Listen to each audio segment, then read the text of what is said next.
জয় গুরু বন্দে পুরুষোত্তমম। জাতি গঠনে নারী পুরুষ ও নারী উভয়ের দানে পরিপূর্ণ জগৎ। পুরুষ ও নারী উভয় মিলিয়া সৃষ্টি কাজ করিতেছে। লীলাচঞ্চল জগতের বিচিত্র ভঙ্গি নারী পুরুষের সাহচর্যে প্রাণময় হইয়া উঠিতেছে। একজনে অধিকার করিয়া রইয়াছে পৃথিবীর দেহ, আর একজন পরিপূর্ণ মহিমায় সার্থক করিয়াছে পৃথিবীর হৃদয়। জীবনে প্রতিটি স্তরে বিভিন্ন মূর্তিতে নারী পুরুষের সঙ্গীরূপে বিরাজ করেন। শৈশবে মানুষের পরিচয় হয় জননীর সহিত। জননীর মতো জননী তাহার স্নেহ যত্ন এবং সেবা দিয়া তিনি সন্তানকে লালন পালন করেন। তার এই শিক্ষায় মানুষ জীবনে শিক্ষার ভিত্তি প্রতিষ্ঠিত হয়। জননী যেভাবে শিশুকে গঠন করেন, শিশুর ভবিষ্যৎ জীবনও ঠিক সেইভাবে গঠিত হয় ওঠে। এই দিক হইতে জননীকেই বলিতে হয় জাতীয় সমাজের নিয়ামিকা। একটি জাতির জীবন গঠনে নারী শক্তি যুগে যুগেই প্রেরণা সঞ্চার করিয়াছে। নারীর কল্যাণময়ী রূপ মানুষকে দিয়াছে স্বর্গ সুখের সন্ধান। যুগপুরুষোত্তম শ্রী শ্রী ঠাকুর ভাষায় বলিতে গেলে নারীত্বের সার্থকতা মাতৃত্বে। প্রকৃত মাতৃত্বের স্ফুরণ যখন মেয়েদের মধ্যে হয়, তখন স্ত্রীর ভিতর দিয়াও স্বামী মাতৃত্বের স্পর্শ পায়। সন্তানের পুষ্টির জন্য মায়ের এমন একটা পাগলপাড়া রকম থাকে, স্বামীর জন্যও তখন তেমন হয়। পুরুষ পুরুষত্বে প্রতিষ্ঠিত হয়, নারী হয়ে ওঠে শ্রেষ্ঠত্বের জন্মদায়িনী। পুরুষ হয় আদর্শের পূজারী, নারী আদর্শনিষ্ঠ পুরুষের পূজারিণী হয়। মেয়েরা স্বামী পুত্রকে এমনি করে স্নেহ প্রীতি ও সেবায় বেষ্টনে আগলে রাখে বলিয়া তারা সুস্থ থাকে, কর্মঠ থাকে, দীর্ঘজীবী হয়। জাতি গঠনের প্রথম ও প্রধান উপাদান হইল মানুষ। মানুষকে বাদ দিয়া জাতি গঠন সম্ভব হয় না। জাতি গঠনের জন্য যুগপুরুষোত্তম শ্রী শ্রী ঠাকুর ব্যক্তিকে ইম্পর্টেন্ট দিয়েছেন বেশি। তিনি বলছেন, তুমি তোমার নিজ পরিবারের, দেশের এবং দশের বর্তমান ও ভবিষ্যতের জন্য দায়ী। বর্তমান দিনে সমস্যা জর্জরিত দেশ ও জাতির বাঁচাইতে হইলে মায়েদের শক্ত হইয়া দাঁড়াইতে হইবে। তাহাদের চরিত্র হইতে হইবে সুসংহত ও সুগঠিত। নিজে আচরণশীল হইয়া সন্তানকে তাহার সুশিক্ষিত করিয়া তুলিতে হইবে। সন্তান ভূমিষ্ঠ হওয়ার প্রথম পারিপার্শ্বিক রূপে পায় তাহার মাকে। মায়ের নিকট হইতে শিশু পায় তাহার মানসিক ও শারীরিক পুষ্টি। মা যেভাবে শিশুকে গঠন করেন, শিশুর ভবিষ্যৎ জীবনও ঠিক সেইভাবেই গড়িয়া ওঠে।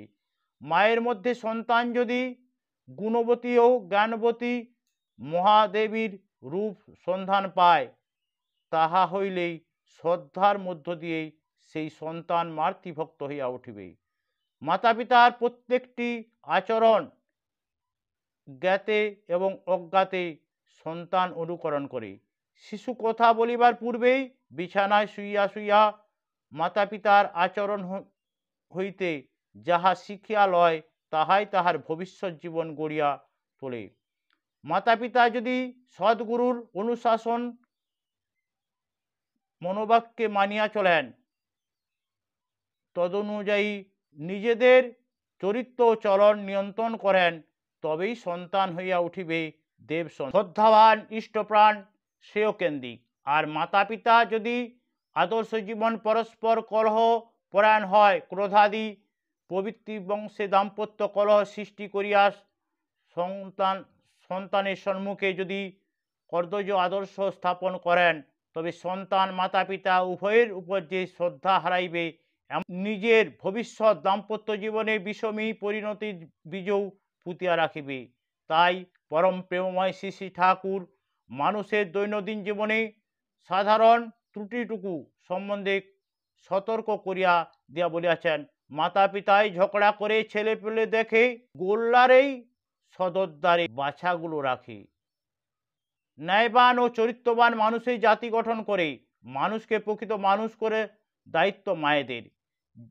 যে নারীর চলন যত সংযত বিশুদ্ধ, তাহার সন্তান কখনো বিপদগামী হইতে পারে না। মহাকাব্য মহাভারতে আছে, অর্জুন পুত্র অভিমন্য মাতৃগর্ভে বসিয়াই কি করিয়া চক্রভূহ ভেদ করিতে হয় মাতা পিতার আলোচনা হইতে জানিয়াছিলেন। সুতরাং গর্ভিণী জননীর মনের ক্রিয়াও সন্তানের জীবন প্রভাবিত করে। চক্রাচার্যের মতো স্বামী স্ত্রীর মিলন মুহূর্তে স্ত্রী অবচেতন মন যেমন ধরনের সন্তান কামনা করে সেই ধরনের সন্তান লাভ করে। তাই মাতা পিতা পরম নির্জনে নির্ভীত শয়নে যাহাই আলোচনা করেন না কেন তাহা যেন জীবন ধ্বংসী কদর্যময় না হয়। এই আচরণের প্রভাব মাতা পিতার দেহ মনে যে আলোড়ন সৃষ্টি করিবে তাহা সন্তানের জীবনও প্রভাবিত। প্রকৃত জ্ঞানের অধিকারী হইতে হইলে এবং তাহার জীবন পরিপূর্ণতা লাভ করিতে হইলে তাহাতে চলিতে হইলে ইষ্ট স্বার্থ প্রতিষ্ঠার উদ্দাম টানে। আর নারী যদি তাহার সমস্ত সত্তা দিয়া স্বামীর স্বার্থ প্রতিষ্ঠায় চলে তবে প্রকৃতির বিধানে সেই নারী হইবে সুসন্তানের জননী। কিন্তু দুঃখের বিষয় বর্তমান সমাজে অধিকাংশ স্ত্রী পুরুষ প্রবৃত্তিমুখী পরায়ণ হয়ে পড়িয়াছে।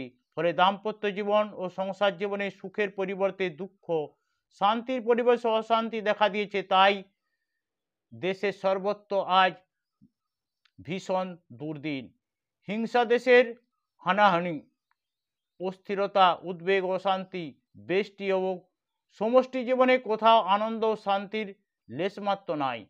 এই শোচনীয় পরিস্থিতির নাগপাশ হইতে মুক্তি লাভ করিবার জীবনে অমৃত আস্বাদন করিতে হইলে শ্রদ্ধা, প্রেম ও ভক্তির অনুশীলন একান্ত প্রয়োজন। মানব জীবনে সবচেয়ে শ্রেষ্ঠ সংস্কার বিবাহ। এই বিবাহের মূলে আছে দুইটি উদ্দেশ্য, একটি উন্নতি, অপরটি সুপ্রযোজন। বিধান মতো বিবাহ না হইলে এই দুইটির কোনোটি হওয়া সম্ভব নয়। তাই পরম প্রেমময় শ্রী শ্রী ঠাকুর বলিয়াছেন, উন্নয়ন আর সুপ্রযোজন এই তো বিয়ের মূল, যেমন তেমন করে বিয়ে করিস না কো ভুল। সুপ্রযোজন ও দাম্পত্য জীবনের শান্তির জন্য নারীর সতীত্বের একান্ত প্রয়োজন। বর্তমান দিনে দেখা যায় সহশিক্ষার কুফলে অনেক ছেলে মেয়ে আদর্শ নীতি ভ্রষ্ট হইয়া অকালে নষ্ট হইয়া যাইতেছে। আবার কর্মক্ষেত্রে নারী পুরুষের অবাধ মেলামেশার ফলে তাহাদের অনেকেরই মানসিক ও দৈহিক সুচিতা নষ্ট হইয়া যাইতেছে। ইহা সুপ্রযোজনের পক্ষে নিশ্চয়ই অনুকূল নহে।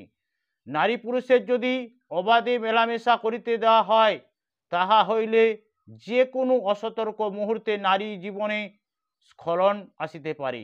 নারী যদি একবার বিপদগামী হয় তবে সেই কিছুতেই সুস্থ হয়ে স্বামীর ঘর করিতে পারে না। কারণ পূর্বের গোপন অভিসারের স্মৃতি তাহার মনকে বিষাক্ত করিয়া তোলে। না হয় সেই গোপন অভিসারের অপরাধ সচেতনা তাহার মনকে দগ্ধ করিতে থাকে। ফলে সন্তানের মধ্যে এই অপরাধ প্রবণতা সংক্রামিত হয়। নারী যদি বিপদগামী হয় তবে শত চেষ্টা করিয়াও সমাজের উত্থান সম্ভব হয় না। এই সম্বন্ধে যুগ পুরুষোত্তম শ্রী শ্রী ঠাকুর অনুকূলচন্দ্র বলেন, পুরুষ নষ্টে যায় না রে জাত, মেয়ে নষ্টে যায় জাত কুপকাত। দেশের সর্বত্রই আজ অবিশ্বাস, অশ্রদ্ধা ও বিশ্বাসঘাতকতা। দেশের এই শোচনীয় অবস্থা দেখিলে সত্যই স্বীকার করিতে হয় যে দেশে সুসন্তানের অভাব। বর্তমান সমাজে ঠিক ঠিক বিবাহ হইতেছে না বলিয়াই দেশের এই শোচনীয় অবস্থা। উচ্চ বর্ণের নারীর সঙ্গে নিম্ন বর্ণের পুরুষের যে বিবাহ তাহাকেই বলে প্রতিলোম বিবাহ, আর তাহা জাতির পক্ষে ভয়ানক ক্ষতিকারক। কারণ এইরূপ মিলনের ফলে যে সন্তান জন্মায় সে হয় অকৃতজ্ঞ, বিশ্বাসঘাতক, হীন মস্তিষ্ক। এক কথায় তাহার মানব সমাজে কণ্টক রূপে জন্মায়। তাই প্রতিলোম বিবাহে কুফল সম্বন্ধে শ্রী শ্রী ঠাকুর সবাইকে সতর্ক করিয়া বললেন, পুরুষ নারী সবাই শোনো, কোনো প্রকার প্রতিলোমে বিয়ে বা গমন করো নাকো, করো না পুষ্ট কুটিল জমে। অতি সুন্দর অটুট প্রার্থী প্রাপ্তিপ্রীতি যদিও হয়, দূরেই থেকো এগিয়েও নাকো, রাষ্ট্র সমাজ ওতেই ক্ষয়। সুসংবদ্ধ জাতি গঠনে নারীর দায়িত্ব অপরিসীম। নারী ঠিক না হইলে সমাজ ঠিক হইতে পারে না। জীবনের সবচাইতে বড় জিনিস সদ্গুরু গ্রহণ।